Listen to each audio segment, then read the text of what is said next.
Uh-oh. Biden's teleprompter went a little wonky.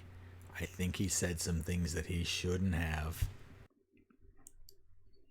A couple of years ago, when AOC introduced the Green New Deal, everyone that has an IQ above room temperature said this is a horrible idea. You can't take this country off of petroleum based fuels overnight or within a decade or probably ever. This country was built on oil.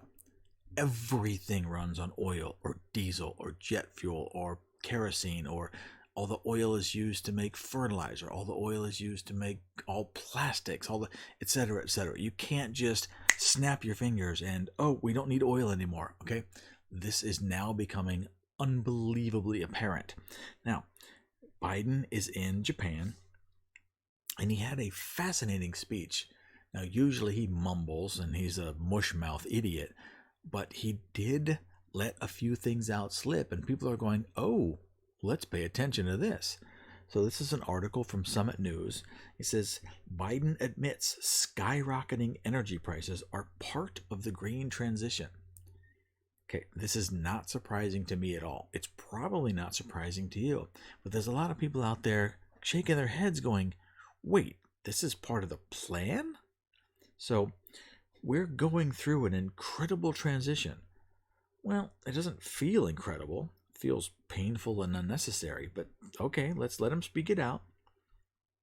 Joe Biden let the veil slip Monday, telling reporters gathered at a press conference in Tokyo that unaffordable gas prices in the U.S. are part of a deliberate transition to green energy.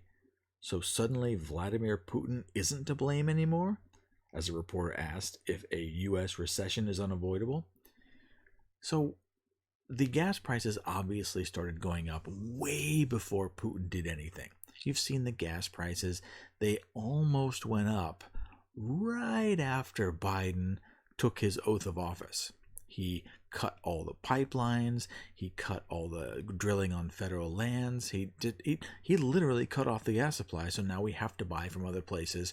Well, we've pissed off a lot of other places. The other places aren't selling to us or aren't selling at a favorable price. We have to import it, blah, blah, blah. You've been to the gas pump lately. You know how this played out.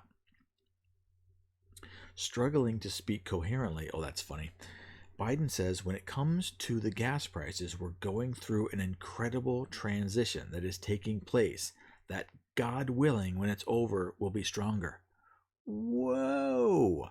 Check out the framing on that. So gas prices are really, really bad, but God willing, they'll be better and will be stronger. Does he have a plan, or is he literally praying that it'll be better? Is this the equivalent of hopes and prayers for our economy?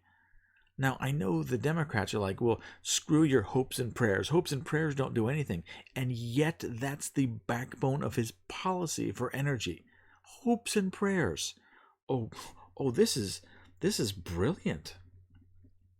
The world will be stronger and less reliant on fossil fuels when this is over.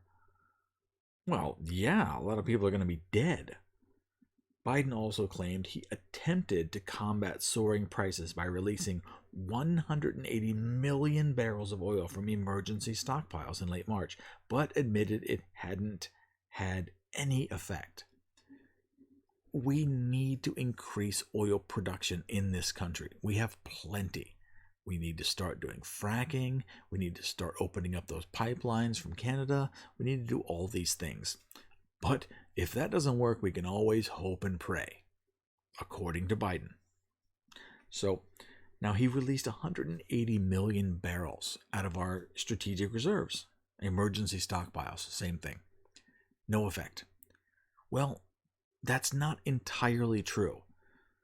What it did do is we have 180 million barrels less in reserves than we used to. I don't know what the number of barrels we keep in reserves are, but it's way less. Emergency reserves are for emergencies, real bad shit that we can't plan for. This was definitely planned for. Biden did this on purpose with his energy policies and his Green New Deal nonsense. Okay? Solar doesn't work long term. We don't have the batteries to store it overnight. And wind, listen, the wind doesn't blow all the time. It doesn't produce enough energy. And when the wind turbines do produce energy, it's not constant like a coal-fired power plant. When it gets really, really gusty, the wind turbines put out a lot of energy. Sometimes we don't need that much energy when it's windy. Therefore, it goes to waste. Sometimes we need a lot more energy when there's no wind. Wind turbines can't handle that. It's a stupid plan. It'll be great for a supplemental plan, but you cannot run a country on wind and solar. At this point, the technology doesn't exist. Sorry. Ask Germany. Germany tried it. Germany tanked a bunch of coal and gas power plants several years ago. Every time they need more energy, they have to call up France and buy their extra nuclear provided energy, but they pay through the nose for it. Now they get most of their natural gas from Russia, and Russia cut them off because they have to pay with rubles. Germany said no, nine, we will not pay with rubles. So Russia said, fine, no gas. Now they're trying to restart coal and power plants that have been offline for 20 years. It's predictable. It's so predictable, it's painful. I mean, unless you're ridiculously... If you have an IQ under 100, you won't get this. You won't be able to see it coming. But if you have 2 brain cells in your head that can rub together, this is predictable.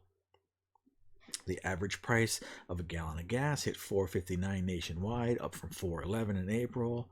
In places like LA, it's hitting above $7. Well, LA... Look at this picture here. $7.29. It's because of taxes in LA. Okay, California has prohibitive taxes. Sorry. If you live there, you voted for this, or you voted for the people that did this to you. That's your problem. I don't care about you at all. I don't live in California. I'm not sure I know anyone who lives in California, so I really don't care. The Green New Deal, you're all going to be broke. The World Economic Forum said a little while ago, you'll own nothing and you'll be happy. This is part of that magical transition that Biden's talking about. You are going to own nothing. That includes a car. And I guess everyone's going to have to work in the metaverse. If you don't like that, well, I think they have plans for you. I don't think you're going to like those plans either. This new transition they're working on, they're going to try to push it through one way or another. Are you in a position right now where you can walk to work every day? How about ride a bike? What about when it rains? How about when it snows? What about your food requirements? Are you going to be able to live on bugs? Are you going to be able to have nothing and be happy? This is what they want for you. If all their hopes and prayers come true, you're going to be miserable. Me, I'll probably be okay. I'm pretty self-sufficient. A little bit of farmland, a couple of animals. I'm fine. You? How's your future looking? They are fighting as hard as they can to give you your Green New Deal. Hope you're ready for it. Oh, one last thing. Jump in your Tesla, plug it into your windmill, zoom right on over and hit that subscribe button. Then go away. Thanks, bye.